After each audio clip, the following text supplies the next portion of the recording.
Good evening and welcome to tonight's Loud and Proud, brought to you by Public House Media. A reminder that Public House Media is growing and changing, and oh my goodness, the shows that you can watch on this page, it's unbelievable, the growth and what's happening. You can have morning motivation on this page. You can talk sports on this page. You can come hang out with me on Monday nights and talk disability. Your opportunities are endless. But thank you for joining us tonight to do a little bit of chatting about disability. Specifically tonight, we are going to jump in and talk about athletes and how to be an athlete when you are living with a disability, and what that means if maybe you are somebody who has acquired a disability versus me being somebody who was born with a disability. So with that being said, I would love to introduce our guest tonight. Please welcome Miss Sara Olsen. Hello, Sara. Thank you so much for joining us. Can you please start by telling us where you are? Sure. I'm just outside of DC, and which is where Crossroads is headquartered. All of our board members are in the DC area. So Sara just mentioned Crossroads, which is what we're going to dive in and specifically talk about. But before we really dig into Crossroads, can you tell us a little bit about your journey? How is it that you ended up here? And are you someone who lives with a disability? Are you an advocate for disabilities? What is your story there? I guess I would consider myself almost an accidental advocate. I spent 17 years in the Navy now and have several friends who have acquired disabilities as a result of their service. And I had been working with some of them in terms of training them, strength and conditioning primarily, and had a friend call me up and say, they were told it would be almost impossible to put together a functional fitness or CrossFit styled event for people with disabilities, and did I want to help? And I said, sure, how hard can that be? And so here we are 7-8 years later. The competition has been going on for 6 years. We now have this nonprofit Crossroads, and I have started my journey as a PhD student specifically looking at how fitness affects people with disability. So taking a couple of steps back, it was one event that then turned into Crossroads Adaptive? Correct. So it started off just as a bunch of stubborn people saying, yes, we can make this competition happen. And there was nothing, no aspirations beyond that. And the more we got involved with this particular competition and got to meet more people, we realized that there was a need and there was a gap in terms of education opportunities for fitness and medical professionals to work with people with adaptive or adaptive needs or disability, as well as really a gap within the community to get to connect with other people with disabilities who are interested in being athletes and competing. So it's strength and conditioning, you said, but what happens when athletes come to Crossroads? What is the competition, and what is happening all year round then also too? Sure. So our competition is only once a year. It's become our flagship event. And the idea is that over the course of about 6 or 7 broad categories that we think we can cover just about every person with a disability and bring them into this competition in a way that is both competitive. So it's not a participation ribbon, if you will, but it does allow for people who have never competed before to be part of a competition and part of the community. And the rest of the year, we really spend time on education. We provide seminars for fitness and medical professionals to learn how to communicate, assess, and program for people with adaptive needs. Which is amazing. And I know, Sara, when we hung out in DC, we talked a lot about the fact that I was born with my disability. And it's something that, yes, I still had to grow into and I still had to find my pride. But also, can you kind of talk about why is it so important to fill a gap when somebody is acquiring a disability, when it's something in adulthood that becomes a part of them? Sure, absolutely. So it's kind of a different stigma or a different thing that the individual is dealing with psychologically. You know, growing up, you kind of had to define what was normal for you, and you had to figure out what worked for you and what you were comfortable as, and like you said earlier, how you find your pride, you know, as somebody with a congenital amputation. For somebody who's acquired a disability, there's all of that plus the feeling of loss.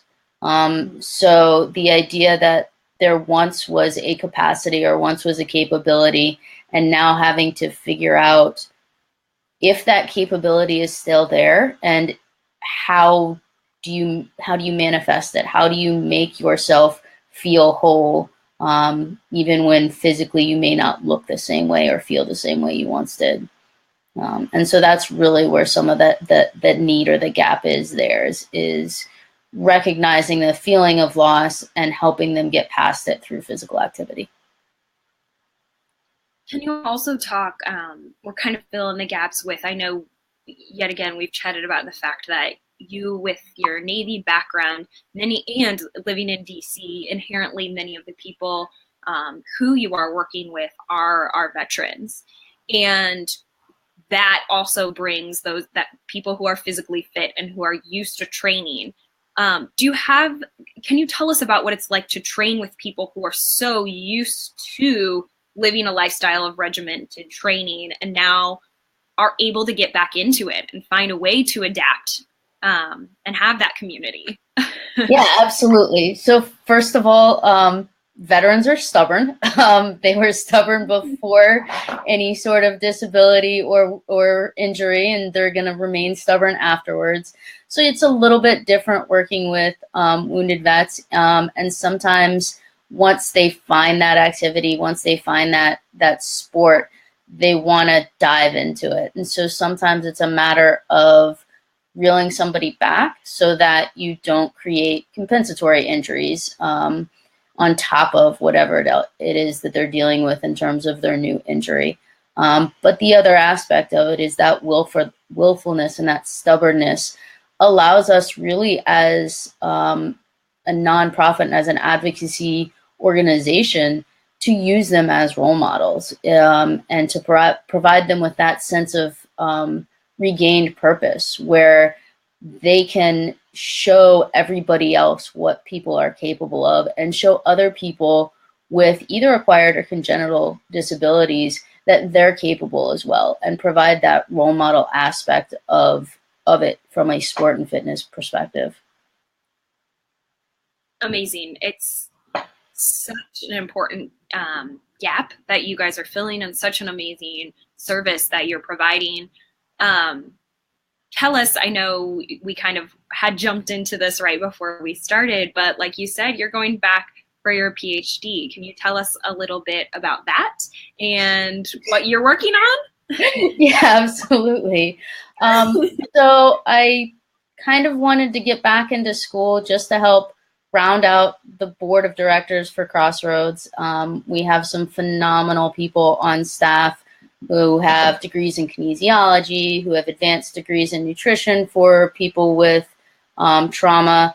And so I looked at it more from the public health or policy standpoint, and really want to delve into it with my dissertation, which I'm still designing, but really delve into the overall impact of fitness, and specifically community-based fitness. So the types of workouts that necessarily have a social aspect to it. And there's a lot of nonprofits, there's a lot of for-profit companies out there that are doing this, but how that affects people with disabilities' lives outside of that gym environment. And so in part of my studies, right now I'm looking at the evolution of self-image and policy. I'm looking at quality of life changes with physical activity. And really, every time I have the opportunity to write a paper with my coursework, it has something to do with changing how people perceive disability, as well as investigating how people with disability perceive themselves and perceive fitness as a necessary part of their life. Which is amazing. Amazing, it really is. What is, so your future in grabbing this PhD, it's helping, of course, all aspects of your life and adding to Crossroads, of course. What is the future looking like? What's the forward thought for Crossroads? What do you want to be next? So we really want to be able to expand, to create a brick and mortar location where instead of traveling to do seminars, we can host more people, host more professionals, whether from a fitness or medical standpoint, and more athletes or athlete wannabes, and bring them in and teach them how to look at their body and movement from sort of almost an experimental standpoint, that maybe they don't know how to do something now, but with all of this expertise in the room and all of this equipment, we'll figure it out. And that's kind of our mentality in how we teach our seminars. And so the next step is creating a space where we can do that more frequently. Amazing. That's so exciting. I've been, as you've been sharing your stories and whatnot, just so you know, I've had your guys' website be popping up. Here it is again for those of you who may have or may not have missed it. So please, Google, share, and find Sara, of course. We want you all to be able to connect. That is the reason why we're doing this at all, having these conversations. I also want to ask you about, as you are comparing policy and disability and socializing, we started to talk about what recently has been happening. Can you give the basics of what just happened, and tell us why that is not a good thing? Sure. So House Resolution 620 passed in September from the House. So that means they're going to continue to vote on it. It's going to go to the Senate. They're going to look at actually making changes to the Americans with Disabilities Act. And what this resolution does is it puts the onus back on the individual with the disability to make things accessible. So they have to contact the business, give them the opportunity to make changes, give them the opportunity to have a discussion about why they don't necessarily need to follow the ADA. And that timeline becomes longer and longer the more that discussion goes on. And the end result is really less likely to have a specific place become accessible, because all of these requirements from a bureaucratic standpoint on really the person with the disability, as opposed to the business that should be of making things available or accessible. And the argument is that right now there's too many lawsuits to make things accessible, which I don't know that there would be if businesses were accessible. So to me, that's not a fair argument, but that's really where the House is coming from, is they're trying to reduce what they consider a burden on business through lawsuits by making the businesses less accountable. I'm very glad that I had you explain that, because although I've been following it, you said everything much more eloquently than I could have. Yes. Yeah, it really is taking away something from the community, for sure. And just until you have tried to get around a city, I know here in Chicago, I've gone around with my friends who are specifically in wheelchairs, and something as simple as a curb not, going down, that's something that they know where to go and they know where to report. And for them, it's not reporting to be mean or malicious. It's them reporting literally to say, this is not something that that is accessible to me, and the law says that you have to be accessible to me.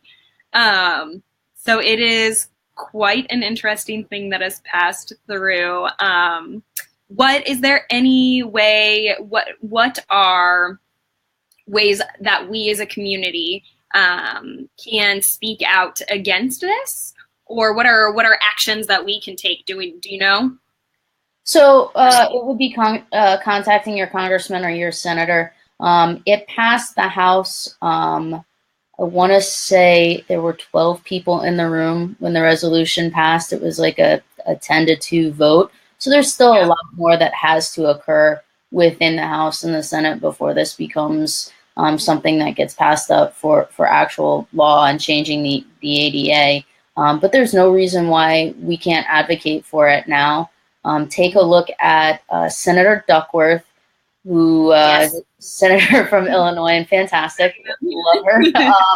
But she actually wrote an op-ed for the Washington Post about 2.5 weeks ago, specifically explaining how it would impact her and why this is something that people should care about. And so that's a fantastic article for people to read to understand a little bit more from the perspective of somebody that deals with it daily, and deals with it daily on Capitol Hill. So educating yourself, educating others, and having a conversation with your representatives. Absolutely. Amazing. I know we kind of jumped into that from another place. We were talking about Crossroads. Thank you for jumping as we kind of go through that and jump from one hoop to the next here. But as we're kind of closing in on the end of our 20 minutes here, I do just want to pull it back to Crossroads again, and the focus there. I'm wondering if you have any specific stories of a friend or someone who has come to Crossroads and you really have seen their life transformed through the friendship and work that goes on there. I will attempt to answer this question without tearing up. Okay. We've done Working Wounded Games, which is the competition itself, for 6 years. We've only been a nonprofit for 3. But one of the reasons that we decided to make the move into the 501c3 was the first 2-3 years in a row, we had somebody each year come up to us and say, you know, this opportunity saved my life. And when they started continuing to speak, it wasn't in hyperbole. One person actually said they had made plans to take their own life, and had made a commitment to a friend to be at this event. And that was the only thing that delayed it. And then being at the event and realizing that they had a place in this world, that they were not alone, that there were other people like them, made them change their mind in terms of attempting it again and being willing to seek help. We had somebody another year come up and again say the same thing, you've changed my life, and was able to actually show the difference between their doctors telling them they'll never be able to walk again and they'll be on all sorts of medications, to actually completely being off of blood pressure medications, completely being off of any risk of dialysis, and seeing some kidney function come back and actually moving from a wheelchair to braces. So when I look at what we do, although it may be an 8-hour seminar talking to fitness professionals, what I recognize is what we're really doing is expanding that community and creating more pockets of people that get it, and that are willing to open their sporting facility to people with disability, and to make sure that it's an environment that people want to be in and want to continue coming back, because that physical activity is going to make them better in life. So amazing. Thank you so much for all of the work that you do. Thank you a couple days late, even though it's not Veterans Day anymore. Thank you still. And thank you so much for joining me here tonight, taking the time out. Yet again, let me find it on here. And this is the website for any of you who may be looking to connect. Sara, is there any other kind of social media-y type things people need to know about, or can they find everything that they need by going through the website here? They can find it through the website, Crossroads AAA on Twitter and Instagram are our handles, and then Crossroads Alliance on Facebook. And honestly, we're still small enough that you get an individual response to your emails. It may take a few days if I'm in finals or midterms, but we do make an effort to respond to everybody. So if you shoot us an email, you'll get a response. Yeah. So please do. Please find that. Please look them up. They're amazing. Yet again, I told Sara we're for sure going to have her back just because, yet again, I apologize that we were jumping from hoop to hoop tonight. Yet again, I want to be respectful of your time. But there's so much to unpack, and there's so much left to still be talked about. This is just kind of like the overview of Crossroads and kind of what you're up to. So I hope you'll be willing to join us again for kind of more in-depth conversation as well. But yet again, thank you so much for joining us tonight. Certainly. Thanks for having me. Yeah, of course. Thank you so much. Yet again, thank you to Public House Media for allowing us to be on their page. Yet again, there's amazing things happening. You need your morning motivation, Public House Media. You want to talk sports, Public House Media. It is all there. Not only can you watch it live on the page, but also they are putting things up on iTunes. Things are going up on iHeartRadio. You can find everything that is going on here, also in other places. So please feel free to do that. We love Public House Media and what's going on. Thank you so much for chatting with us tonight, and we will see you next week at, wait for it.